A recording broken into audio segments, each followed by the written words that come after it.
എല്ലാവർക്കും ബാങ്ക്ലെസ് മലയാളത്തിൻ്റെ ഒരു പുതിയ എപ്പിസോഡിലേക്ക് സ്വാഗതം. ഇന്ന് നമ്മൾ സംസാരിക്കാൻ പോകുന്നത് ഗെയിമിംഗ് ഡാവോസിനെ പറ്റിയിട്ടാണ്. നമുക്കറിയാം, ഗെയിമിംഗ് വളരെ അധികം മുന്നേറിയിട്ടുള്ളൊരു കാലഘട്ടത്തിലാണ് നമ്മൾ ജീവിക്കുന്നത്. പല ആളുകൾക്കും ഇന്ന് ഗെയിമിംഗ് എന്ന് വെച്ചാൽ ഒരു ഹരമാണ്. വളരെ സിമ്പിളായിട്ടുള്ളൊരു ഹോബി എന്നതിൽ തുടങ്ങി ഇന്ന് ഗെയിമിംഗ് ഒരു വളരെ കോംപ്ലെക്സും ഇമ്മേഴ്സീവുമായ എക്സ്പീരിയൻസ് എന്ന നിലയിലേക്ക് കടന്നിരിക്കുകയാണ്.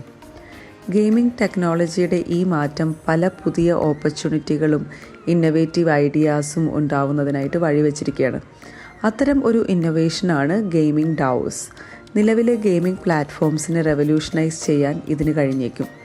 ഗെയിമിംഗ് ഡാവോ എന്നത് ഗെയിമിംഗ് ഡീസെൻട്രലൈസ്ഡ് ഓർഗനൈസേഷൻ്റെ ചുരുക്കനാമമാണ്. ഡീസെൻട്രലൈസ്ഡ് ആയിട്ടുള്ളതും സ്വയം ഗവേണൻസ് സാധ്യമാവാവുന്നതുമായ ഗെയിമിംഗ് കമ്മ്യൂണിറ്റികൾ ഉണ്ടാക്കാൻ ബ്ലോക്ക് ചെയിൻ എന്ന പുതിയ സാങ്കേതിക വിദ്യ പ്രയോജനപ്പെടുത്തി വികസിപ്പിച്ചതാണ് ഗെയിമിംഗ് ഡാവോസ്.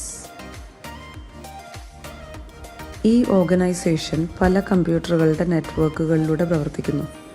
അതിനെ ഗവേൺ ചെയ്യുന്നത്, അതായത് ആ ഒരു ഓർഗനൈസേഷനിലെ റൂൾസ് ആൻഡ് റെഗുലേഷൻസ് ക്രിയേറ്റ് ചെയ്യുന്നത് സ്മാർട്ട് കോൺട്രാക്റ്റ് മുഖേനയാണ്. ട്രഡീഷണൽ ഗെയിമിംഗ് ഇൻഡസ്ട്രി നോക്കുകയാണെങ്കിൽ പലപ്പോഴും ഡിസിഷൻ മേക്കിംഗ് പവർ കൈകാര്യം ചെയ്യുന്നത് സെൻട്രൽ അതോറിറ്റികളാണ്.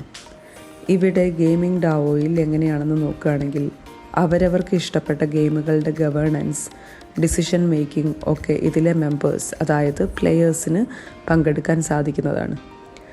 അവരുടെ എല്ലാവരുടെയും വോട്ടുകൾ കൺസിഡർ ചെയ്തിട്ടാവും അന്തിമ തീരുമാനം ഉണ്ടാവുക. അങ്ങനെ കളക്റ്റീവായി തങ്ങളുടെ പ്രിയപ്പെട്ട ഗെയിം അവർക്ക് വേണ്ട രീതിയിൽ ഷേപ്പ് ചെയ്യാനും ആക്ഷൻസ് എടുക്കാനും ഗെയിമിംഗ് ഡാവോയിലൂടെ സാധിക്കുന്നു. ഈ ഒരു ഷിഫ്റ്റാണ് ഗെയിമിംഗ് ഡാവോയിലൂടെ ഗെയിമിംഗ് ഇൻഡസ്ട്രിയിൽ ഉണ്ടാവാൻ പോകുന്നത്. ഡീസെൻട്രലൈസ്ഡ് ഇക്കോസിസ്റ്റം, അതുപോലെ ബ്ലോക്ക് ചെയിൻ ടെക്നോളജിയുടെ പ്രിൻസിപ്പിൾസ് എല്ലാം മുൻനിർത്തിയാവും ഈ ഗെയിമിംഗ് പ്ലാറ്റ്ഫോംസ് പ്രവർത്തിക്കുക.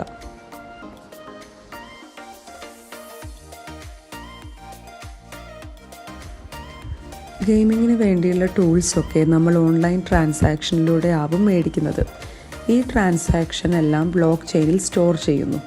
നിങ്ങൾക്കറിയായിരിക്കും, ബ്ലോക്ക് ചെയിനിൽ ഒരു കാര്യം സ്റ്റോർ ചെയ്താൽ അത് പിന്നെ മാറ്റാൻ പറ്റില്ല.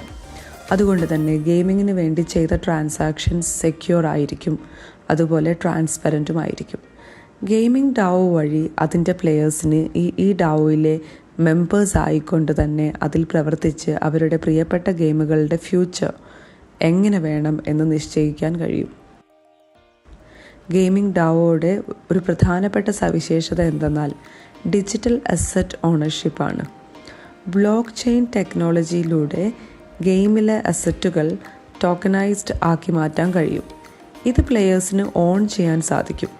ഗെയിമിംഗ് ഡാവോയിലൂടെ അതാത് ഗെയിമുകൾക്ക് ഒരു കമ്മ്യൂണിറ്റി, അതായത് ഒരു കൂട്ടായ പങ്കാളിത്തത്തോടെ ഡെവലപ്മെൻറ്റ് മാറ്റങ്ങൾ ഒക്കെ വരുത്താൻ സാധിക്കും.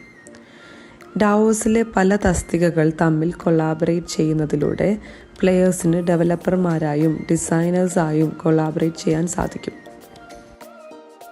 അങ്ങനെ കളിക്കുന്ന ആൾക്കാർക്ക് അവർക്ക് വേണ്ട ഫീച്ചേഴ്സ്, കോണ്ടൻറ്റ് എല്ലാം തങ്ങൾക്ക് ഇഷ്ടപ്പെട്ട ഗെയിമിൽ ഉൾപ്പെടുത്താം. അതുകൊണ്ട് തന്നെ ഇത് പ്ലെയർ ഓറിയൻറ്റഡ് ഗെയിമിംഗ് എക്സ്പീരിയൻസ് നൽകുന്നതോടൊപ്പം കൂടുതൽ ഇന്നൊവേറ്റീവ് സാധ്യതകളും ഇതിലൂടെ സാധ്യമാകും. പ്രപ്പോസൽസ് തയ്യാറാക്കാനും പുതിയ ഐഡിയകൾ ഡിസ്കസ് ചെയ്യാനും ഫണ്ടിങ്ങുകൾ ഇനീഷ്യേറ്റ് ചെയ്യാനും ഓണർഷിപ്പ് സ്വന്തമാക്കാനും ഒക്കെ ഈ സ്പേസ് നമ്മളെ അനുവദിക്കുന്നു. ഇങ്ങനെ ഒരു കമ്മ്യൂണിറ്റിക്ക് വെർച്വൽ വേൾഡിൽ മാത്രമല്ല റിയൽ ലൈഫിലും ഇമ്പാക്റ്റ് ക്രിയേറ്റ് ചെയ്യാൻ സാധിക്കും. ഒരു എക്സാമ്പിൾ നോക്കുകയാണെങ്കിൽ, റിലീഫ് ആവശ്യങ്ങൾക്കും മറ്റും ഒത്തൊരുമിച്ച് ഒരു കാര്യം നടത്തിയെടുക്കാൻ ഒരു കമ്മ്യൂണിറ്റി എന്ന നിലയിൽ സാധിക്കും. ടർക്കിയിലുണ്ടായ എർത്ത് ക്വേക്ക് റിലീഫ് ഫണ്ടിങ്ങിന് വേണ്ടി ഏലിയൻ വേൾഡ്സ് കമ്മ്യൂണിറ്റി എന്ന ഗെയിമിംഗ് ഡാവോ റാലി ചെയ്യുകയും ഇതിലൂടെ ഡാവോയുടെ പവർ കാണിക്കുകയും ചെയ്തു. മീനിങ്ഫുൾ കോസസിന് വേണ്ടി നിലനിൽക്കാൻ ഡാവോകൾക്ക് കഴിയുമെന്ന് കാണിച്ചു തന്നു. ഗെയിമിംഗ് ടെക്നോളജിയുടെ ഭാവി ഇരിക്കുന്നത് പ്ലെയേഴ്സിൻ്റെ കയ്യിലാണ്. ഇതിലൂടെ പുതിയ മാറ്റങ്ങൾ സൃഷ്ടിക്കാൻ കഴിയും. ഇത് കൂടുതൽ ഓപ്പർച്യൂണിറ്റികൾ സൃഷ്ടിക്കും. നിങ്ങൾക്ക് Web3 ഗെയിംസുമായി ബന്ധപ്പെടുത്തി ഇനിയും വീഡിയോകൾ ബാങ്ക്ലെസ് മലയാളത്തിൽ വരുന്നതായിരിക്കും. ഇന്നത്തെ എപ്പിസോഡ് ഇവിടെ അവസാനിക്കുന്നു. എല്ലാവർക്കും നന്ദി, നമസ്കാരം.